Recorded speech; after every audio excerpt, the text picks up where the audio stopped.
Hey, Magic friends, welcome back. This is your captain speaking here on Captain Clyde's MTG. We're back for another day of Dominaria leaks. We're wrapping up Monday, what was previewed on Monday on this beautiful Tuesday morning.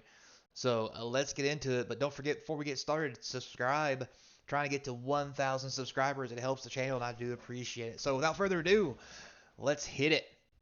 So we're going to start the day off today with a Bog Badger, green and two colorless for a 3/3.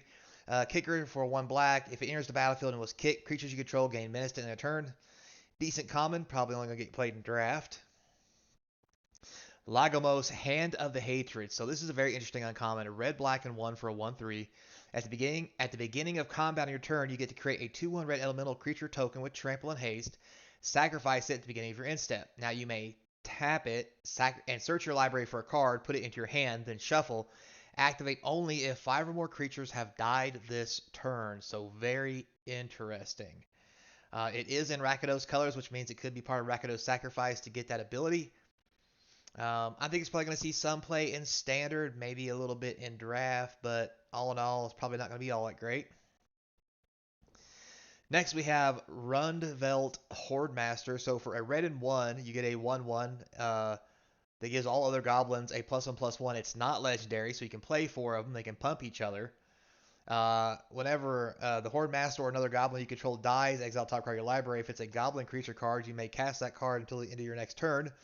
This thing is disgusting. This is easily going to be a $5 to $10 rare just because of the goblin theme. This is just nuts. I mean, if you end up with four of these in your starting hand, you're going to make a 1/1 and then make two 2/2s and then make three 3/3s and then make four 4/4s along with any other goblins that might be sputting around. So, plus the ability of when something dies, you can draw through your deck. Like, this is just insane. This is going to make goblin decks in standard a thing, and it's going to be it's going to be a mainstay in the goblin decks of old. So, yeah, this is going to be a whole new wave of stuff. Next, we have Wingmantle Chaplain, white and 3 for an 0/3 defender. So when it enters the battlefield, you get a 1/1 white bird creature token with flying for each creature with defender you control. I mean, you get at least one when you cast it. If you got a whole bunch of walls, you get more than that. And whenever another creature with defender enters the battlefield under your control, you get to create another bird as well. Um, Probably okay in draft. It's going to be great in the butt fight decks and commander. Um, but I don't think it's going to see anything other than that. But hey, you never know. Voldalian Mine Singer. I wanted to say Mudslinger. Mine Singer. So 2 blue and 1 for a 2/2. So it kicks for red and 1 or green and 1. Every time you kick it, it gets +2. It gets two +1/+1 counters. And when it enters the battlefield, you automatically gain control of target creature with power less than the Mind Slayer's power for as long as you control it. So for 3, you can steal something that is 1 or less. If you kick it for 5, you can take something that's 3 or less, basically.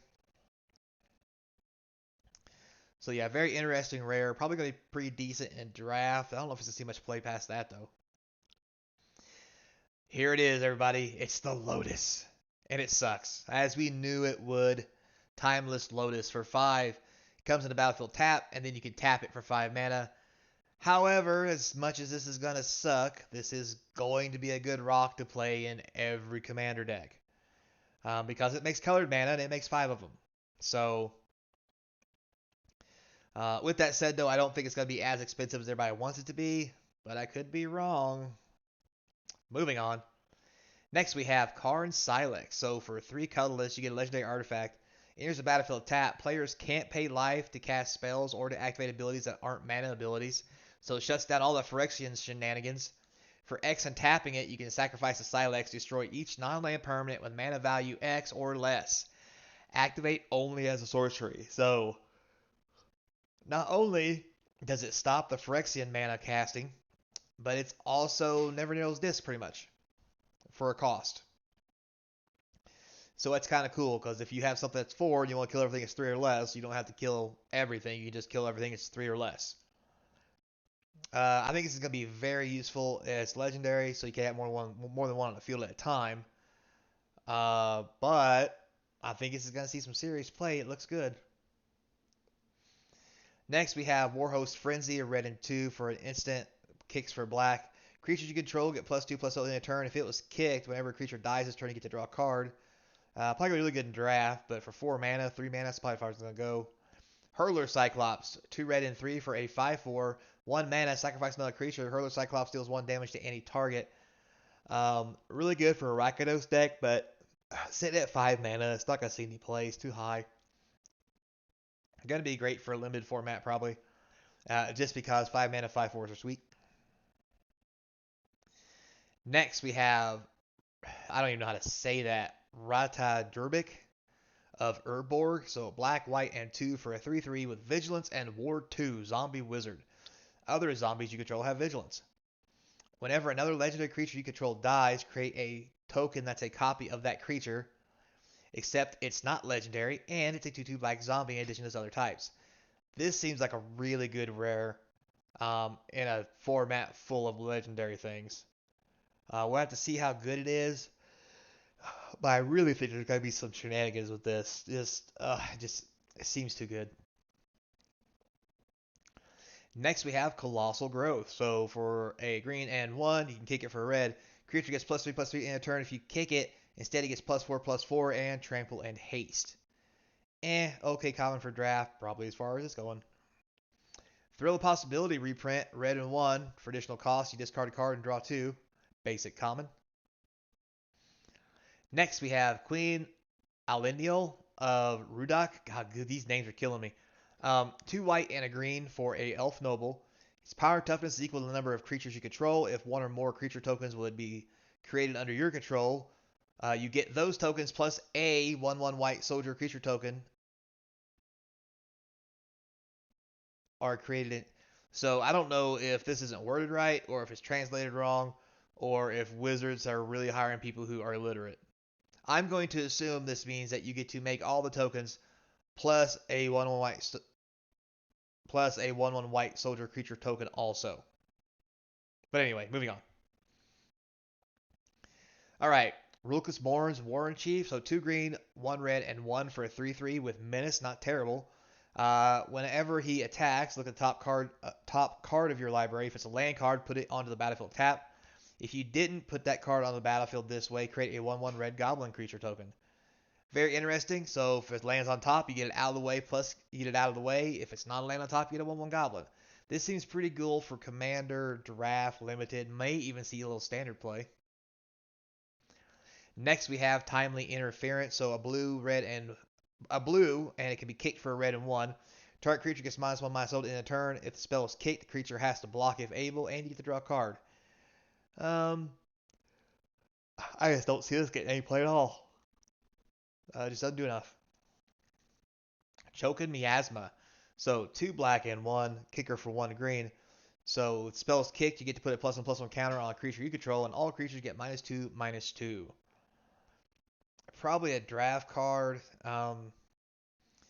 It might see standard play if like Red Rush or something becomes a thing, or White Weenie or something like that. But even at -2/-2, because there's lords in the set, it might not be good enough.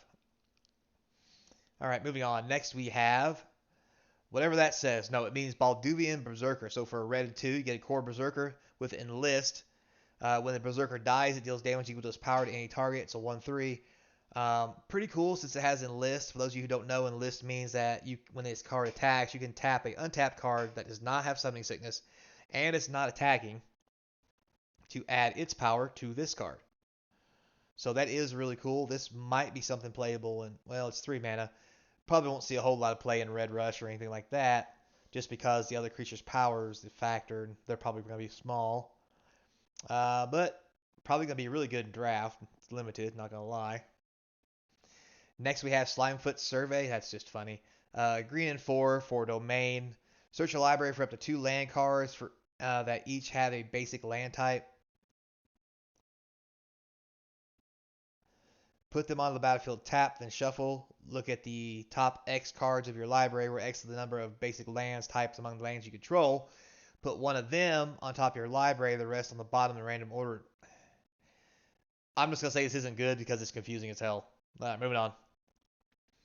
Next we have Stronghold Arena, a black and 1 enchantment with a kicker of green and white. So whenever you kick the arena, you gain 3 life for each time you kick it. And whenever one or more creatures you control deal combat damage to a player, you may reveal a top card of your library and put it into your hand. If you do, you lose life equal to the mana value.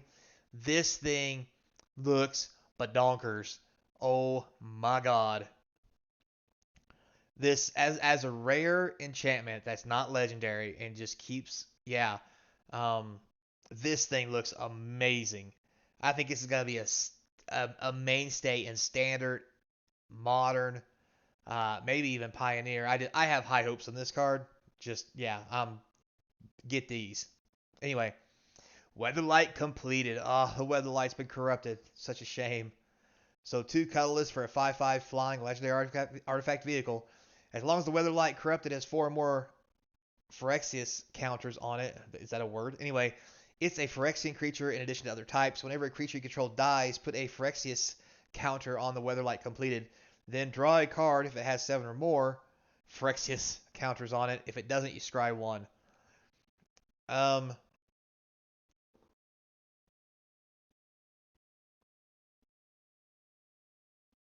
where's the crew cost? I'm confused. Has 4 or more Phyrexian count on it. It's a Phyrexian creature in addition to its other types. Whenever a creature you control dies, put... Oh, okay. So you don't crew it. As your creatures die, this thing becomes a thing.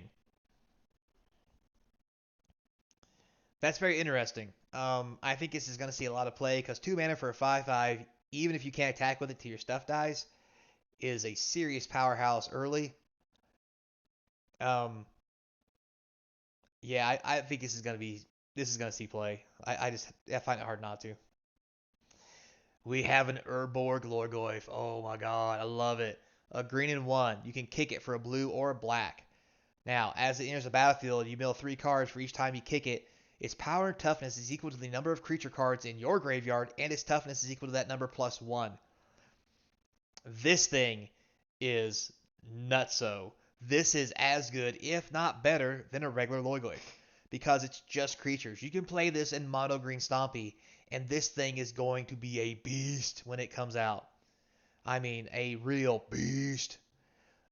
This is probably going to be one of my top picks for one of the most impactful cards of the set. Because not only is the art cool, this just is just way too powerful. Oh god, moving on. Next, our gavion cavalier, a white and 2 for a 2/2 with enlist. When it enters the battlefield, create a 1/1 white soldier token. So that's pretty cool. You can make it a 3/3, a 3/2 when you attack. Plus you get to keep a guy. Yada yada. Not bad for a common. Next we have joint exploration. A blue and 1 kicks for a green. Scry 2, then draw a card. If spell is kicked, you put a land card from your hand on the battlefield. This is going to see play. But Captain, why would you say that? Because people played Uro and only got 3 life and draw a card. This thing is scry 2 and draw a card and put a land in play. Yes, I know, you can get Uro out of the graveyard. It became a 6/6 thing and it was just disgusting. But this was the powerful part of Uro. If there's a blue-green deck to be had, this thing's got to be 4 of. This seems too powerful. Because you scry 2, then draw, so you literally can scry the land to the top, so you can draw the land and put it into play. It's just too good. I love this. This is a great common. Blight Pile. So for a black and 1, you get a 3/3 defender. For a black and 2, each opponent loses life, where X loses X life, where X is the number of creatures with defender you control. So very interesting. Another good old card for the butt fight deck. You commanders out there. All right, Tura, Kernrune, Sky Knight, blue, white, and 2 for a whole 3/3 with flying. And whenever you cast an instant sorcery spell, you create a 1/1 white soldier creature token. It's probably gonna be okay for draft, but for the kind of price you're paying for, it really doesn't do enough for any other format. Zara Origin, Scion of F. God, you're killing me with these names, guys. White, green, and 3, Cat Warrior. It has domain, so whenever it becomes tapped, put a +1/+1 counter on each creature you control with toughness less than the number of basic land types among creatures you control. Okay, that's very interesting for draft. It's sealed. Next, we have Coral Colony, a blue and 1 for a 1/4 defender. For a blue 1, tap it. Target player mills X cards, where X is the number of creatures you control with defender. Another good old butt fight card, and it can also mill your opponent out. This thing is going to be disgusting in draft, by the way. Someone drafts 2 or 3 of these. Moving on. Fires of Victory, a red and 1 for an instant that kicks for the blue and 2. If the spell is kicked, you draw a card. Otherwise, Fires of Victory deals damage to target creature or planeswalker equal to the number of cards in your hand. This seems really bad. Because if you draw it late game, you have no cards in your hand, it does 1 damage for 5. So yeah, I don't like this. Moving on. Next we have Twinferno. So for a red and 1, you get the classic. When you cast your next instant or sorcery spell this turn, copy that spell, may choose new targets. Or target creature control gains double strike until end of turn. Seems like a limited all-star to me. Might even get to see some play in standard depending on how the aggro decks are going. Next we have Temporary Lockdown. So 2 white and 1 for an enchantment. When Temporary Lockdown enters the battlefield, exile each non-land permanent with mana value 2 or less until Temporary Lockdown leaves the battlefield. When I first read this card, I thought, this sucks. Then I realized it says each permanent. Basically saying this is a white version of Wrath instead of the the toxic Miasma. The black card, it gives -2/-2. Tongue tied here. This does the same thing, except they get to come back. But if you're playing against a token deck, guess what? All tokens are 0 or less. So the token could be a 7/7 Tree Folk token. This will just make it disappear. So I think this actually has some play in standard and probably some older sets as well, because for 3 mana it can really do a lot of damage. So I would keep your eye on this one, guys. That again. My bad. Alright, Pilfer. So for black and 1, it's Tiny Bones. Aw. Anyway. So for black and 1, target opponent reveals their hand. You choose an online card from it, and they discard it. Your basic discard spell for 2. The Walking Bulwark. So for 1, you get an 0/3 with Defender, but fight. For 2 colorless, until end of turn, target creature you control with Defender gains haste, can attack as though it didn't have Defender, and assigns combat damage equal to its toughness rather than its power. Activate only as a sorcery. This is a huge thing for a Door in the Butt Fight deck, because this gives you another ability to use your Butt Fight ability without having Doran on the field. That's Doran the Siege Tower, by the way. For those of you who are not educated in the butt fighting. Moving on. Citizen's Arrest, 2 white and 1. When it enters the battlefield, exile target creature or planeswalker an opponent controls until the arrest leaves play. Very similar to the card we had in Zendikar that had the kind of same effect, except this one doesn't have flash. So depending on how prevalent planeswalkers are, this may be a thing. Moving on. Next we have the Coalition Sky Knight, white and 3 for a 2/2 flyer with Enlist. Not too shabby for a flyer. Next we have whatever this is. You know what that means? Google time. Alright, don't worry, I found it. So it says, it has read ahead for a blue and 1. For the first one, you may cast an instant sorcery spell, mana 1 or 2, from your hand without paying its mana cost. Already pretty good since it costs 2 to play it. Basically, you get the free cast. So it actually replaces itself. And for 2, target player mills 4 cards. Could be you or them. But for 3, exile target instant or sorcery card from your graveyard, copy it, and you may cast the copy. So this is very interesting. Notice it's not free casting on the copy. So that'll help not make this broken. However, still seems really good. Just saying. So, moving right along. Next we have the Inscribed Tablet. So for 1, you get an artifact. That for 1 and sacrifice it. Reveal the top 5 cards of your library. Put a land card from among them into your hand. The rest on the bottom of your library in random order. If you didn't put a card into your hand this way, draw a card. This is probably one of the best artifacts I have seen, and that should go in every deck. I mean, you get to look at the top 5 cards, choose a land. If you don't, which it doesn't say you have to, you can just put all 5 on the bottom and then just draw one from the top. You literally could go 6 deep. This is nuts. Great in draft. I think it's gonna be good in standard. This might be good in older decks too because it's just 1 and 1. And it says get a land card. So you literally could do this in like modern and fetch up a fetch land to then put it on the field and then fetch another land and just thin your deck like nobody's business. Like this thing, I think this thing has serious possibility.